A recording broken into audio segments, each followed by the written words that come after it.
Pierre vivait pour lui-même et se confiait en lui-même. Il cherchait sa propre gloire.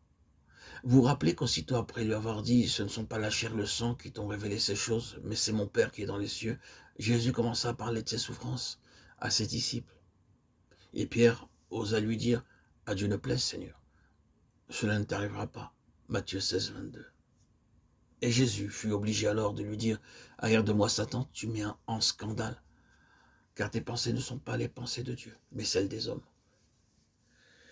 Pierre, avec sa volonté propre et se fiant à sa propre sagesse, défendait à Christ de souffrir et de mourir. Et d'où cela venait-il? De ce que Pierre se confiait en lui-même et en son opinion personnelle au sujet des choses divines. Nous voyons que plus tard, à plusieurs reprises, la question de savoir qui était le plus grand fut discutée par les disciples, et Pierre était l'un d'entre eux. Et il pensait qu'il avait vraiment droit à la première place. Il cherchait sa propre gloire. Pierre vivait pour lui-même. Quand Christ lui avait parlé de ses souffrances et avait dû lui dire « Arrière de moi, Satan », Christ avait ajouté « Si quelqu'un veut venir après moi, qu'il renonce à lui-même, qu'il se charge de sa croix et qu'il me suive. Nul ne peut suivre Christ s'il n'a fait cela. Il faut d'abord renoncer à soi-même. » C'est là la première condition pour devenir un disciple de Christ. Mais Pierre ne comprenait pas cela et ne pouvait obéir à cet ordre. Et qu'arriva-t-il? Lors de la dernière nuit, Jésus lui dit « Avant que le coq chante 2 fois, tu me redieras 3 fois. » Mais Pierre, qui avait confiance en lui-même, déclara « Quand tous t'abandonneraient, moi je ne t'abandonnerai pas. Je suis prêt à aller avec toi en prison et à la mort. » Pierre disait cela sincèrement. Il avait réellement l'intention de le faire, mais Pierre ne se connaissait pas vraiment.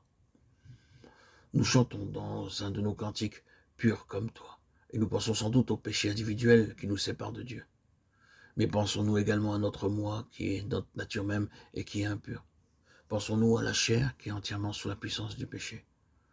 Nous avons besoin d'en être délivrés. Pierre ne le savait pas. Et c'est pourquoi, plaçant sa confiance en lui-même, il en vint à renier Jésus. Considérons la repentance de Pierre. Pierre avait renié Jésus 3 fois et Jésus se retourna, regarda Pierre. Et ce regard de Jésus brisa le cœur de Pierre. Et aussitôt, il réalisa l'étendue du péché qu'il venait de commettre, la terrible chute qu'il avait faite. Et Pierre sortit et pleura amèrement. Ah, qui pourrait nous dire la profondeur de ce repentir durant les heures qui suivirent cette nuit-là?